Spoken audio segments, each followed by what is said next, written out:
Up in the live stream as you come in. Hit that like button for me. Tell me where you're watching from. June 11th, 2025 on a Wednesday. Welcome to Cozy Corner TV, ladies and gentlemen. I am your host, Kieran Smith. Call me Q, and we are on the corner. We're on the corner, y'all. What is up? What is up? Welcome to the Wednesday live stream.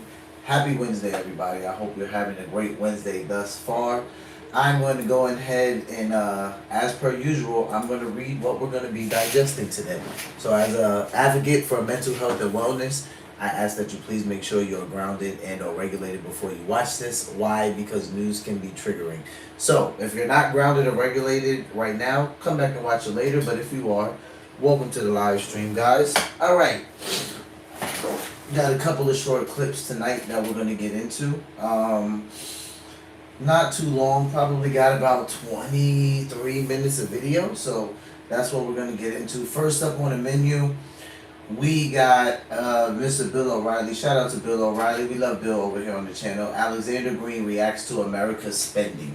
So we're going to sit down with Bill O'Reilly and one of his many trades, a financial analyst, and we're going to take a look at America's spending and why the trajectory of America looks the way it looks.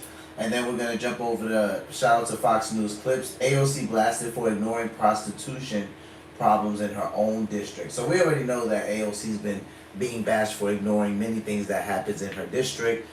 Some people have even went as far as to say is how can you run for president and you don't take care of your own district. So we're going to take a look at that. And that's going to be with Jesse Waters Prime Time. Then we're going to switch gears and go over to the Rubin Report. Shout out to them. 2.9 million subscribers. You guys go check out the Rubin Report if you get a chance. Elon Musk has an unexpected reaction to JD Vance's Theo Vaughn prediction. So we'll take a look at some remarks Vice President JD Vance made regarding Elon Musk and the whole Donald Trump feud. And then we will switch gears and go over to Senator Bernie Sanders. So we're going to take a look at Bernie Sanders. This is my thoughts on what's going on in Los Angeles. Not saying that I agree with this. We know that Bernie Sanders leans very hard left, liberal, democratic for many years. As of recently, I would say maybe I know for sure in the last year, but let's just say the last 3 years, he's been claiming himself to be independent. So we're going to listen to some of his thoughts on what he thinks is going on in Los Angeles with the riots and the violence and the National Guard and some Marines getting deployed out there. And then we'll end the live stream with a clip from Cliff Buell. Shout out to Cliff Buell, YouTube Christian content creator, focuses on Christian content. Tonight's title is Muhammad Gets Exposed. So we're going to take a look at that. A couple imams are explaining one of Muhammad's wives. So we will take a look at that with Cliff. All right, guys. So first up on the menu, we're going to jump right into the live stream. We got Mr. Bill O'Reilly. Shout out to Bill. Alexander Green reacts to America's spending. So we're going to jump right in and take a look at that. All right, guys, do me a favor. Hit that like button in the chat for me. Talker Research, pretty good outfit. They talked to 2,000 Americans, regular folks, about their spending. And here's what they found out. All right. 77% have changed how they manage money due to economic uncertainty. That would be the tariffs. 86% feel the economy remains uncertain. 58% believe a recession is inevitable. Wow, it's a big number. Average American expects financial uncertainty to last another 10 months. Also, 39% are avoiding credit card interest or fees. That's a good thing. 28% are working to improve their financial literacy. They're trying to figure it out. 23% are exploring different payment options. And 90% are seeking more value from their financial providers. Okay, so in February, I did a Papermaker, shout out to you. With the chief financial analyst at the Oxford Club. And you may know that I have an association with them all the way back to 2003, and they've done very well for me. We talked about what might happen under a Trump administration in the markets, okay? But then the tariffs hit and all that went to hell. And so Alexander Green joins us now. So Alex, did you have any idea these tariffs were even being discussed when we spoke in February? I did. I'm a big fan of Trump extending the 2017 tax cuts and deregulating business and extending our position as in the energy renaissance. But I'm not a huge fan of the tariffs. And I didn't really mention the tariffs because I don't think that they're a positive thing. I do think they're positive to the extent that we can get other countries to treat us more fairly. But just to protect American businesses is not necessarily a good thing because it raises costs and invites retaliatory actions from countries overseas. Okay, but what happened was that once the tariffs were announced, the markets went crazy in April. And people lost a lot of money on paper. Now, I said to my audience, hang tough. And the markets did recover, but the uncertainty and the fear that came about because of the tariffs is still there. Would you disagree with that? Nope. It is still there. That's why the numbers look the way that they look. No, I agree completely. You can see that what happens in the market is every time that the Trump administration says they're going to impose or increase tariffs, the stock market goes down. Yep. And every time they say that they're going to delay or reduce or negotiate away the tariffs, the stock market rallies. And the reason for this is very simple, Bill. Tariffs create uncertainty when businesses don't know what their costs are going to be.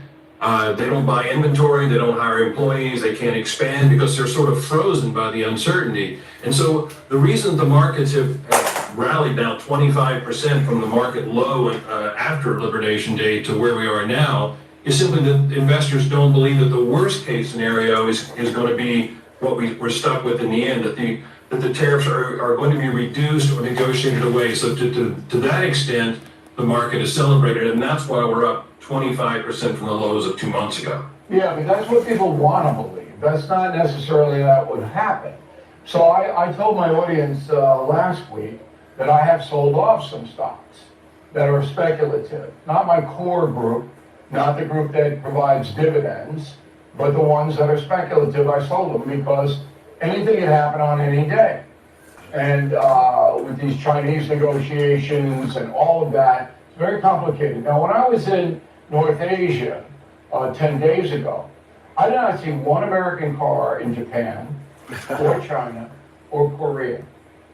Not one. And I was on the road. I mean, we were going. And I said to myself, you know, in theory, Trump is right. We're in the hose. These countries are not taking our cars and a lot of other of our goods. They're making it impossible for us to sell them abroad. Biden and most of the other presidents ignored it completely because it's such a hot issue and could go either way, but Trump decided to take it on. Now, that leaves the investor in the land of uncertainty, correct? Yep. That's correct. And again, to the extent that we can use the tariffs as a bargaining chip to get other countries to reduce their tariffs, I'm completely in But favor. that's what's happening, Alex. Where that, I mean, he's going to have a 10% tariff on everybody. That's the admission fee to do business in the USA. That's going to happen. He's not going to blast that out. But if they make a deal with China, and again, very complicated with China, but China's hurt. Chinese economy is hurting big time. But investors, they're getting whipsawed, all right, every day, like this. So then my question to you, as a stock picker, is what do you do?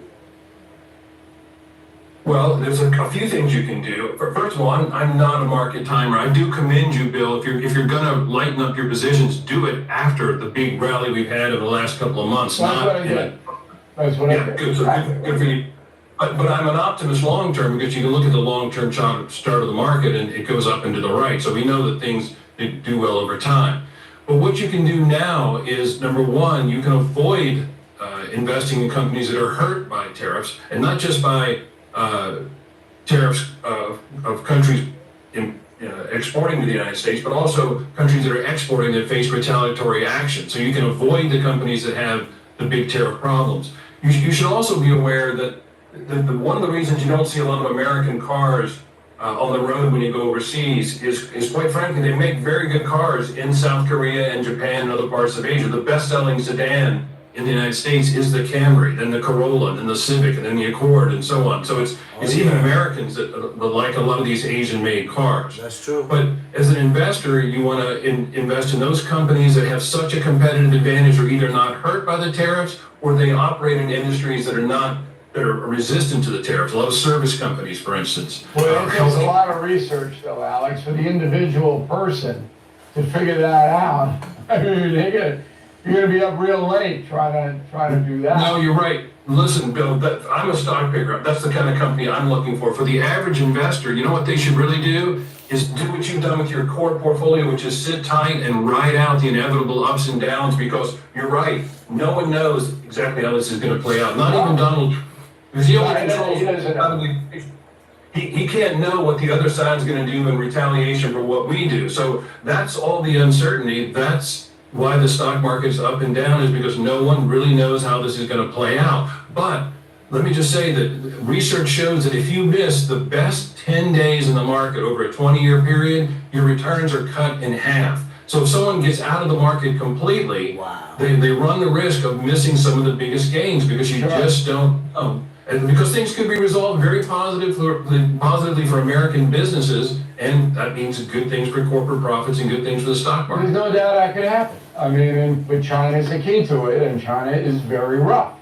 When I was speaking to them, I made this point to China. I said, in the United States, if we have a recession, people have 401ks, they can finance their mortgages. Many people have savings accounts that fall back on. You guys have nothing.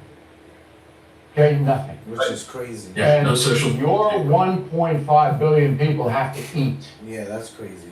Your economy goes south, it crashes, because the worldwide economy will be affected. All right? Oh, yeah. You got a problem. So it's best for you, China, and the United States to make a trade deal. That was my presentation.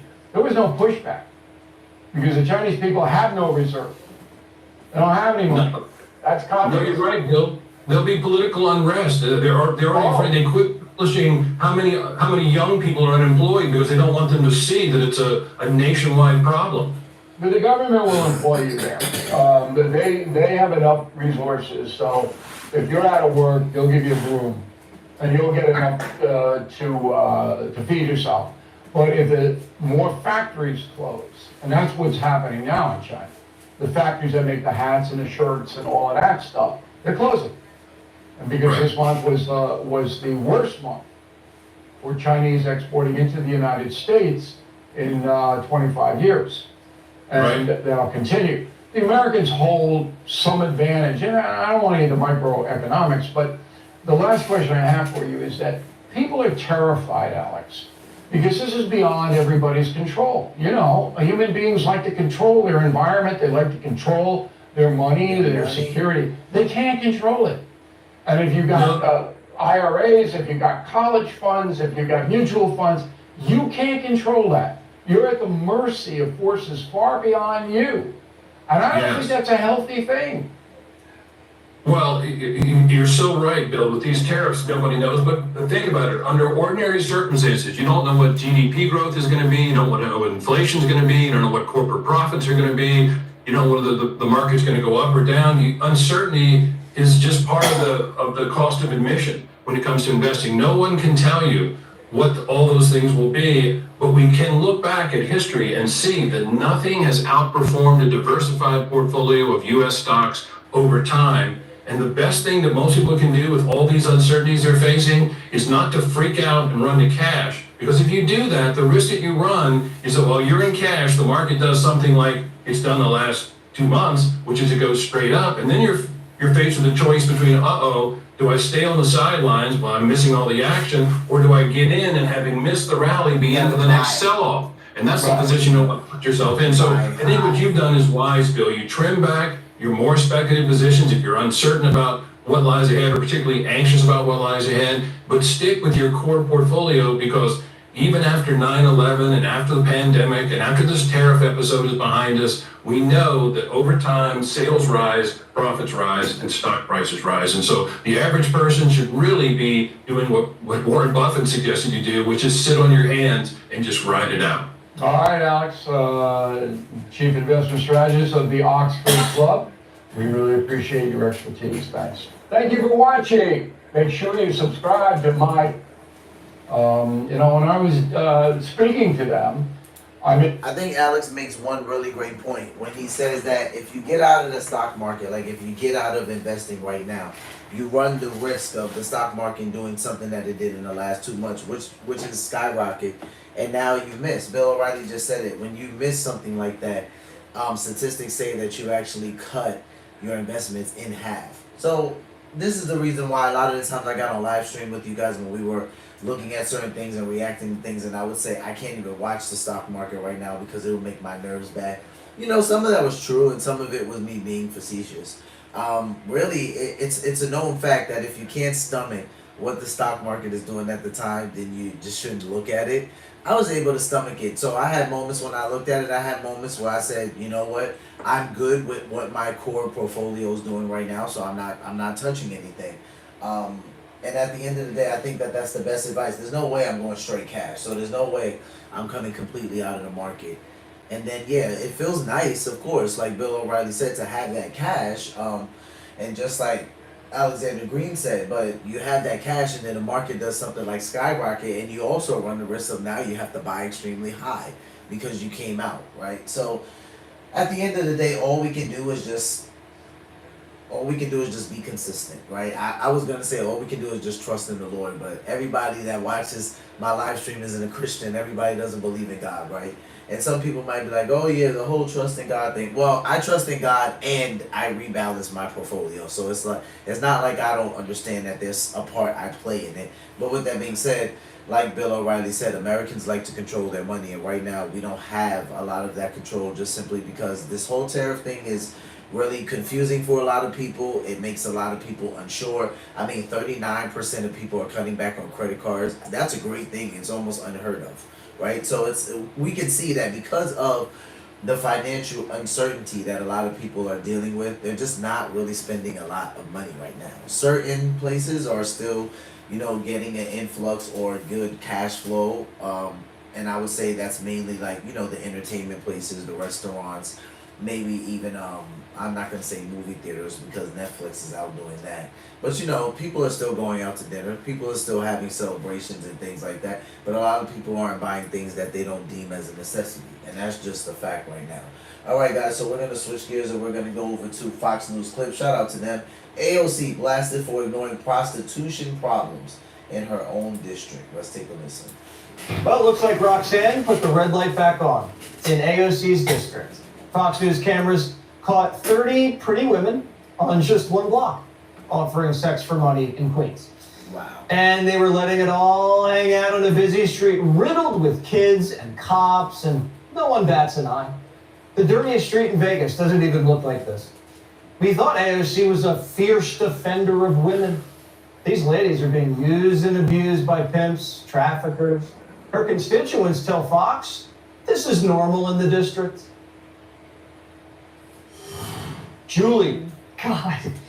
First of all, I love that Roxanne red lights back on. That was very clever for whoever wrote that. Anyway. You don't think I write my own copy? I definitely know you did not write that. Just giving creds to the producers. So anyway, but I have to say, AOC has no idea where her district is. I mean, honestly, and nor do the people who live in her district. They were actually asked and polled recently if they knew who their person was. They have no idea who AOC was. She doesn't care about Hispanics. She just wants the Hispanic vote. And that is the theme for Democrats. Democrats thought that they were going to win this election because all the Hispanics were going to vote for them, all the illegals, right? That's why they want the illegals here in order to get voted back into office. Do you think she feels bad for the prostitutes?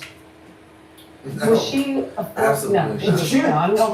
I'm only kidding. I'm kidding. She was a waitress. No, I mean, she's a lady of the streets. No, she's not. I don't think she has a clue as to whether there are prostitutes on the streets or not. You don't think she doesn't know about it. Because I think this is like the 7th time Fox has covered this. Yeah, but she doesn't know what's going on there. And then they say that, she doesn't go back to her roots. She has no tie to Queens at all. Where are her roots again? I'm not really sure.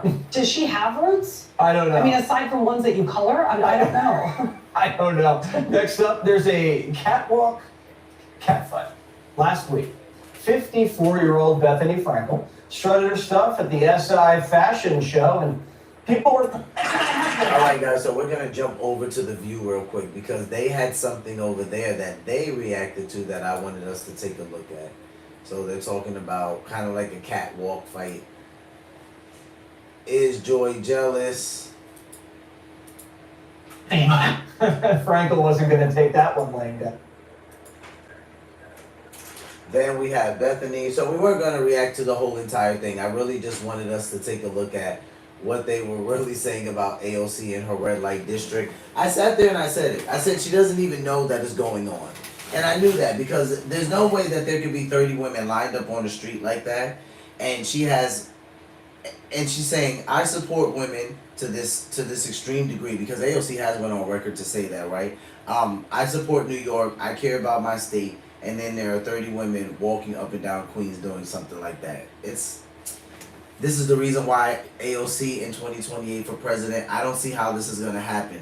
But this is why I always talk about the level of tone deaf in the Democratic Party, because how can this be in your district? This is in your state, and you know nothing about it, but yet you're saying I want to be the president of the United States. This is where I think that it's just mind-boggling to me, because I'm just not sure why Chuck Schumer or someone can't say, hey, AOC, let's go visit Queens and let's actually have some coverage of you being out there talking to some of these ladies that they just covered on Fox News clips. But we're not going to see anything like that. Of course we're not going to see it. And this is why I'm just very curious to see who the Democratic Party is going to put out there for 2028. I know that it's been speculated that AOC is going to run, thinking about running. So it's just going to be interesting to see. A lot of people think she's way too far left. I think she's been going on her city tours with Bernie Sanders, that she's kind of claiming not independent, but we know that Bernie has been claiming that, right? So that might kind of water her down a little bit, because right now it seems like the Democrats, no one in America wants to hear what they have to say. So I'm thinking with her traveling with Bernie, it's probably watering some things down for her a little bit. Older crowds probably paying a little bit more attention to her now. She already had a good amount of the younger crowd, but let's also hope that maybe she centralizes a little bit, right? Like she centralizes in the sense that not so far left, right? There's a lot of people who are saying things like, well, what has she actually done? Like, what legislation has she pushed for? What has she stood for other than like this whole green economy type thing? So there are a lot of questions surrounding around AOC. Right now, I don't see her being the best candidate for the Democratic Party. I just don't see her taking the White House against a Republican candidate. And now some people can say, well, you didn't even know who the Republicans are going to put up. I'm saying right now, regardless of who they put up, I don't think that AOC is going to be able to take that. But we're going to follow it and we're going to take a look, because 2028 is not too far away. Right now we're in 2025, so we have to focus on that. But before we know it, we'll be back at the polls voting again, and we don't want to do it ignorantly. All right, guys, so we're going to switch gears and go over to the Rubin Report. Elon Musk has an unexpected reaction to J.D. Vance's Theo Von prediction. All right, we're going to take a listen to this. I think that Elon, he's an incredible entrepreneur. He's actually done, I think Doge was really good. This sort of effort to root out waste, fraud, and abuse in our country was really good. Here's J.D. Vance went on a podcast talking about how Trump did not do anything wrong as it pertains to Epstein, and that maybe some of the hacking isn't the best thing that could be happening right now. Here's my basic reaction to like all this stuff is look, first of all, absolutely not. Donald Trump didn't do anything wrong with Jeffrey Epstein. Like, the guy is, I hope you know that for a whatever fact, the Democrats and the media says about him, that's totally BS. Here's my basic read on it. First of all, I'm the vice president to President Trump. My loyalties are always going to be with the president. Mm-hmm. And I think that Elon, he's an incredible entrepreneur. He's actually done, I think Doge was really good. This sort of effort to root out waste, fraud, and abuse in our country was really good. And look, man, I'm always going to be loyal to the president, and I hope that eventually Elon kind of comes back into the fold. Maybe that's not possible now because he's gone so nuclear. Well, it's feeling I hope it is, man. Because why though? Do we know why? Yeah, I mean, so look, I think number one, so Elon's new to politics, right? So his businesses are being attacked nonstop. They're literally like firebombing some of his cars. And by the way, we're looking into a lot of this stuff. I mean, some of that stuff we're looking into is an act of terrorism at the Department of Justice, because I think it is an act of terrorism. So I think part of it is this guy got into politics and has suffered a lot for it. But I understand, like, it's a good bill. It's not a perfect bill. Like the process in DC, if you're a business leader, you probably get frustrated with that process because it's more, bureaucratic. It's more slow moving. Yeah. So I think there's just some frustrations there. But I really, man, I think it's a huge mistake for him to go after the president like that. And I think that if he and the president are in some blood feud, most importantly, it's going to be bad for the country. But I don't think it's going to be good for Elon. I think that's right, and I think that shows you why JD has been such an asset to Trump since day one. I mean, since the day he selected him. And I wanted originally, you remember, I wanted Trump to go with someone like Tulsi because I thought that would widen the thing a little bit more. But Trump went with his instincts, and I think they've turned out to be right. I think either one would have been great. Extremely good at explaining these things in very simplistic language. Even his body language there, the tone that he's talking about. Yeah, JD, this is not really making the critical. millennials look good, JD. Does it seem like the crux of this thing is basically that Elon did all of this work for all the cuts? He probably was enjoying the EV stuff too, even though Trump has repeatedly said he was never asked for anything. Elon never asked him for anything as it pertained to subsidies or anything else. Then Elon looks at the bill and he's like, wait a minute. Somehow, after all the cuts, we're doing something called a big, beautiful bill that's going to add to the deficit. Screw this. And then you have two guys that burn kind of hot that are larger than life figures. And then it gets kind of nasty. But as I said, the tweets have been, many of Elon tweets have been reversed or deleted. And then this is interesting. This is from Autism Capital. And it's a quote of what we just showed you there from JD in the podcast. It says, hopefully So let me read this for you guys, because I know YouTube might have flipped it. It says Vance, it says, hopefully Elon figures it out and comes back. The president is a little frustrated, but he's actually been restrained because he doesn't want to be in some blood feud with Elon Musk. I think if Elon chills out a little bit, everything will be fine. And then right here at the bottom, you have Elon Musk replying, and he says, cool. You gotta love it. This is JD. Hopefully Elon figures it out and comes back. The president is a little frustrated, but he's actually been restrained because he doesn't want to be in some blood feud with Elon Musk. I think if Elon chills out a little bit, everything will be fine. And then Elon saw that and he wrote cool. Okay, so maybe calmer heads will prevail. I know we have a way right now, just because of the nature of the internet, calmer heads for everyone to prevail. pour gasoline on Hopefully. everything. Actually, when I got off the plane and I started looking at X, I immediately saw all of the usual cast of characters. It was the Elon camp trying to destroy the Trump people, and then going back the other way. And it was like, man, you guys all loved each other 2 days ago, and now you're all saying the worst things about each other. So I was like, I'm just going to sit out of this one for a moment and let everybody take a breath and see what happens. And it does appear that the breath and the pause hopefully will do some good things. How am I combining all of this to bring this show home? Well, part of all of this is that Elon bought X so that we could get out of the fog. We have been in a massive fog for a long time with a media that has lied to us about everything. Yep. He was tired of the censorship. He felt like no platforms were honest and they weren't letting people not just report, but just say things. People were getting banned left and right off a platform just for saying things, just for sharing their opinion. And Elon Musk was really tired of that. I remember around the time when he was buying Twitter and, changing the name to X and some of the things he was saying around that purchase and that investment. And censorship was a big underlining factor right there. Like it wasn't really highlighted in the media. Like, oh, Elon Musk is buying Twitter because he feels like the United States is headed towards a massive, era of censorship towards their own citizens. It was more just like, yeah, I'm tired of them shutting people up. I'm tired of them taking away people's accounts. They did things like they took away President Trump's account because they didn't like certain things that he was saying. And that was not just him. It was a lot of different celebrities. People were getting banned. Accounts were getting restricted. And Elon was just tired of that. And that was just, of course, different platforms. It wasn't just one.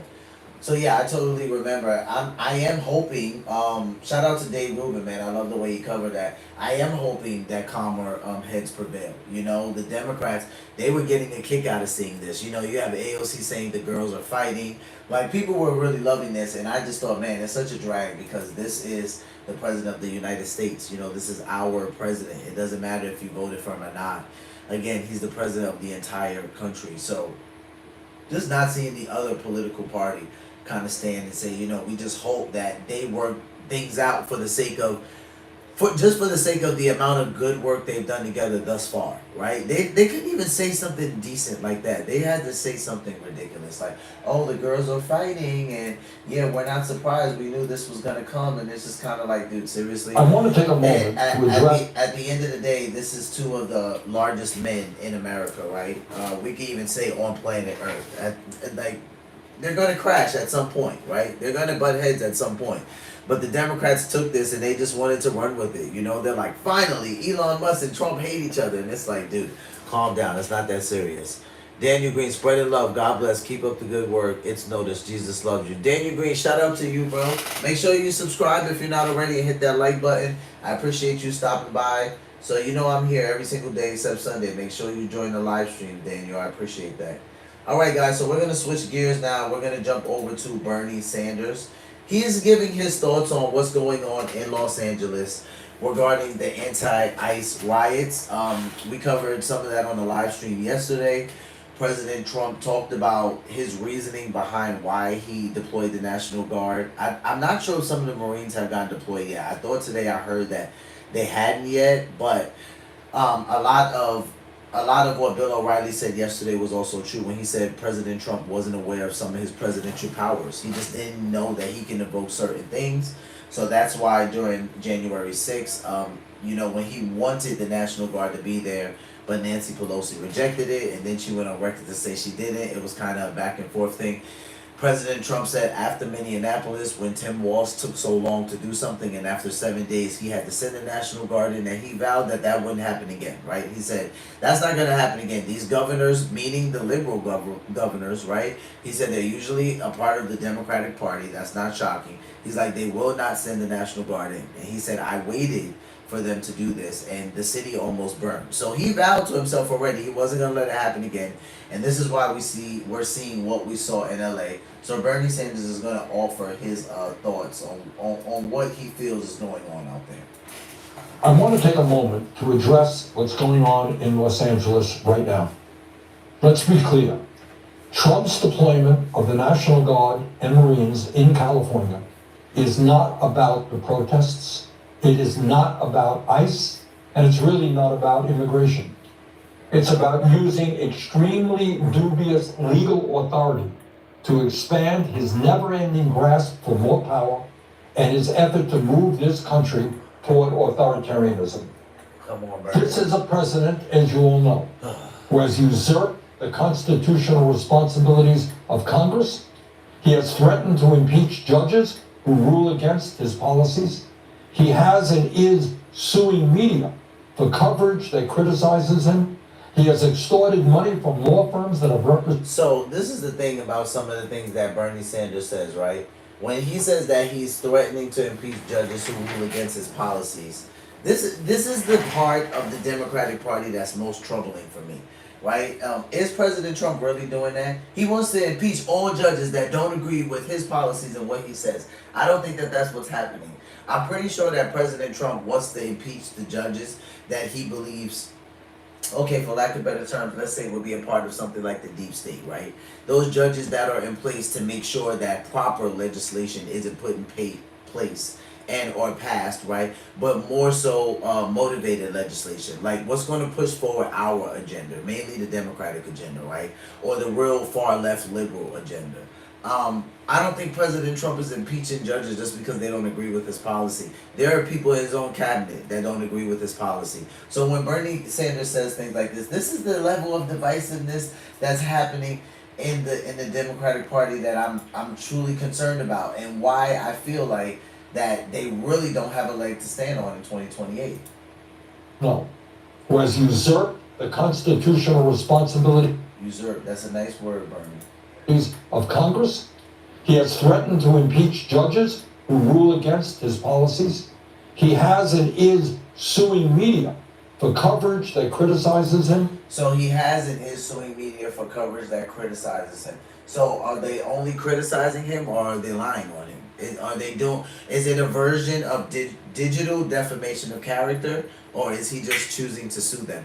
This is where it's like it's such a the lack of context is grotesque because it can literally lead a person to just think that everything Bernie Sanders is saying right now is true. Especially if you don't watch the news or follow any type of politics, you'll literally think everything he's saying right now is absolutely true, and it's just not. As a matter of fact, some of the reason why he's suing media is because for reasons like what 60 Minutes did when they asked Kamala Harris a question and she answered the question horribly, and it was in relation to the economy and I believe something dealing with Israel. And because they didn't like her answer, 60 Minutes went back and they edited kind of the way she answered the question, so they pretty much like I guess took the horrible part out. And when President Trump found this out, he's like, unbelievable, you have to be kidding me. So if he's suing for things like that, and Bernie Sanders is calling that for coverage that criticizes him, no way. I've seen other mainstream media cover President Trump, and then the reporting, the opinionated journalism that they are lending, let's say, to the American people is not necessary, nor is it needed, but they still do it.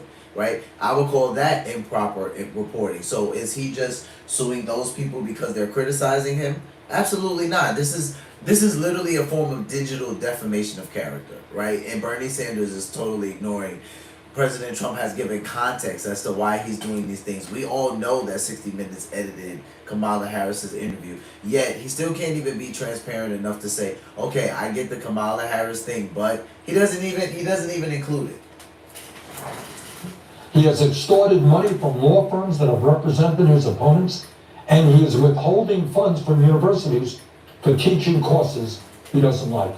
In Anti-Semitic terms courses, of what's happening in Los Angeles, let us understand that in our federalist form of government, local, state, federal, it is the governor of a state who deploys the National Guard, not the president of the United States. Okay, that's not true. The President of the United States actually does reserve the right to invoke the National Guard, just like the President of the United States has the right to send the Marines, to deploy the Marines. And I know that Bernie knows this. Especially the Marines, right, Bernie? Because one of the nicknames for the Marines is dun, dun, dun, dun, the President's own. So we already know that the President actually can do these things, Bernie Sanders. But for people that are in this camp, for people like some of the people who will remain nameless in my family, that will scream Democrat, Democrat, Democrat, but they don't watch the news. And if they do watch the news, they do not keep up with politics. And they will say things like, oh yeah, like I love Bernie Sanders. Everything he says, we can swear by it. Listen, I don't hate Bernie Sanders, but the rhetoric that the Democrats push is just not true. It's just false rhetoric. They lie a lot, and we know this already. So when he says not the President of the United States, there's literally actually legislation, law in place that says that the President can do what Bernie Sanders is saying he can. Trump's argument for his deployment of the troops is absurd and laughable. Does anyone really believe that we are in the midst of a foreign invasion or a rebellion against the United States?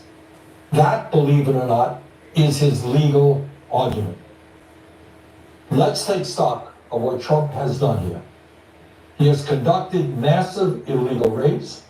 He has provoked a counter response, and then he has called in the troops. That is how an authoritarian rules. No, that's how a president works. In this unprecedented moment in modern American history, it is imperative that all of us, no matter what our political views may be, stand together against the president who has little respect for the rule of law or our Constitution. The future of American democracy is at stake. Thank you very much. It's really not, Bernie. And standing together against the American president, this is the type of thing, this is the type of stuff that I talk about on the live stream. When I say it's so sad to see another political party within the United States talk like that. There's no way that the American citizens should be standing together against the president. You think that Listen, if people in another country stand together against their king or queen, they're just gonna get executed. Okay, great, good for you. You want to stand together, and you're just gonna get killed. Like that's all that means. I'm telling you, sometimes, and because I have had the honor and privilege of being in the Marine Corps, traveling the country, just getting exposed to different cultures and things like that. I can honestly say before being on active duty, I didn't always realize how entitled Americans were. And I talk about this often. It was on active duty traveling to other countries where I really was able to see that, like, wow, as an American people, we're entitled people. Like, we are one of the only people that will go to another country and yell at a person and say, speak English, and you're in another country. And that's not the predominant language there, probably. Now, somebody might push back and say, well, that's the predominant language around the world. Well, of course, I'm not going to argue that. But there are still countries where they're speaking the native language if you go visit. And I've literally been with Americans that are like, speak English. And I'm like, I was going to say a word, but YouTube's not going to appreciate that word. But they're like yelling at these people to speak English. And I'm like, dude, come on, wake up. Like, you're not in America. We're in Japan right now. What are we talking about? So yeah, people can speak English, but it's only the American people that will go to a country and be so unruly like that. We are an extremely entitled people, right? So I just hope that that's something that literally the Democratic Party can get together, because it's making them look very bad. It's making them look bad. They've been exposed already post election, and post election has been even worse. So I'm really hoping that at some point as we approach, I'm not sure, but I don't even have that much hope for 2026, but let's just see what 2028 looks like for them. All right, guys, so here we are at the last live stream at the last clip of the live stream. Shout out to Cliff Buell, last name Buell. Tonight's title, Muhammad Gets Exposed. Let's take a listen. These imams confirm that Muhammad slept with a 9-year-old girl. Watch this. Would you guys sleep with a child? No, you would not. Would you?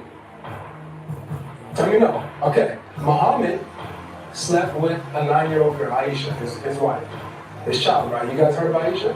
They'll tell you the same thing over there. There's nothing ever said in his mind, right? So you guys know it. And just so that we have viewers here too, can we read the hadith to make sure that we're not lying? So after reading this for myself, I still couldn't believe it, so I brought this question to a group of imams in person. So I'm going to read what the hadith says right here. It says, it was narrated that Abdullah said the Prophet married Aisha when she was 7 years old and consummated the marriage with her when she was 9 years old. So that means by that time they had sexual intercourse. And he passed away when she was 18. I still couldn't believe it, so I brought this question to a group of imams in person. And Maria, when she was 6 years old, and he lived with her, when he... Okay, so he's saying that he married her when she was 6. The hadith is saying 7. The Prophet married Aisha when she was 7 years old. Okay, So I brought this question to a group of imams in person. So he's saying 6, which is even worse. And Maria, when she was 6 years old, and he lived with her, when she reached the 9 years old. And then he has sex with her After that, when she did. yeah. They know that she is they have the physical. These imams. So the guy asks, and then he says that Muhammad married her when she was 6 years old, and then he lived with her, and then by the age of 9 they consummated the marriage. And the guy's asking, at that point he had sex with her, and then he says, yeah, when she was ready. And then the last gentleman right here says they know that she's ready. They have the physical relation. So they're referencing her 9-year-old body, and they're saying based on the difference in what she looked like at 6 years old versus 9, we know that by 9 years old she was ready to have the marriage consummated. So okay. I'll just say it like this. So since my father has been a Muslim he's been a Muslim since before I was born. So I don't get on here and I'm not going to bash Islam or Allah or the Hadith or anything like that. I'll just say this. I've been on here and I've been transparent about my faith many a times, not ashamed of it. Can have open conversations about it, don't have a problem talking about it. But when people try to say things like Islam is exactly like Christianity, I always have a problem with it because the leader who we follow, like our Messiah, he doesn't do things like that, right? Like there's nowhere in the Bible where you're going to see that Jesus had a 9-year-old wife. Jesus didn't have any wife, right? And if you see any place in scripture where it's in reference to Jesus being the bridegroom and there being any type of wife, it's in reference to the church, right? It's not in reference to one woman. So not only did he not have one wife, he surely did not have a 9-year-old wife. And this is troublesome for me, right? This is troublesome for me to see this in the Quran or the Hadith and think that if I'm following this religion, the person that that Allah sent, that I'm supposed to revere this person, and they slept with someone that I would never even think about looking at, right? And I'm not talking about the person was the right age and looks wise or something like that. We're talking about like this was a grown person that slept with a child. This was like a grown man that slept with a 9-year-old person, a 9-year-old child. This is extremely troublesome for me. And this type of religion is so faulty. And it's like, it has to be a red flag for my Muslim friends. It does. And I've sat down and had conversations with those of them who are open-minded, and they've been great conversation. I'm not going to say that I walk away and they're necessarily a Christian that's believing in Jesus, but their mind is more open, their heart is more open. And I think in that moment when God is using me, that's all he's asking, is that this person's mind and heart be more open than what it currently is to the religion that they're serving in. Things like this we have to pay attention to. I love the fact that the guy challenged it, and he was like, when I found out this information, I couldn't believe it and I couldn't hold it in, so I had to go ask, is this true? Is this something that actually has happened? You see the imams have some difficulty explaining it. Why? Because it's an embarrassing story. We don't have embarrassing stories like that of Jesus. Not to where we're like, oh yeah, he married the girl when she was 4 and they finally slept together at 10. We don't have stories like that about Jesus, right? So if I was an imam or a deacon or, someone that was in ministry that was explaining this scripture to someone, I would be embarrassed to explain this story as well, because I'm like, oh, he's challenging this, so he must know. I know that they all have a problem with that, even if they're not vocalizing it, and if they don't have a problem with it, to some extent, they're condoning it, right? So we have people that are in that religion that don't condone that type of thing, but it's just something that they feel committed to. And that's why I will not get on here and I will not bash it, right? It's the same thing with some of my friends that maybe instead of choosing a non-denominational route or evangelical route, they choose the route of Catholicism and they stick with it because their parents did it, their grandparents did it, and they feel committed to it. They feel indebted to it. I don't think there's anything wrong with that, right? Now, I'm not saying that I do feel like there's something wrong with that when it comes to Islam, but not when it comes to Catholicism, because I just think that there's a lot of opinions that people feel or think about Catholics, and they don't all subscribe to the same thing. And it's the same exact thing with Islam, right? You have some people that will say like, yeah, all Muslims don't think the same. No, all Muslims don't think the same, but one topic that all Muslims do share the same thought on is that the fact that Jesus is not God. So that's where it becomes kind of like a headbutting event. It shouldn't be like that, but it becomes a headbutting event with Christians, because they're like, okay, you're removing the deity of Jesus, so this is a problem, right? Oh no, we believe in Jesus, right? We just don't believe that he's God, because God cannot have a son, things of that nature, right? So those are the kind of conversations you'll usually hear. But I'm glad that you guys got a chance to watch the last clip with me, the whole entire live stream, but I love sharing the Christian clips with you guys. Until next time, guys, which will be tomorrow, take care of yourselves, take care of one another, love yourselves, and love one another, and be peaceful. Peace.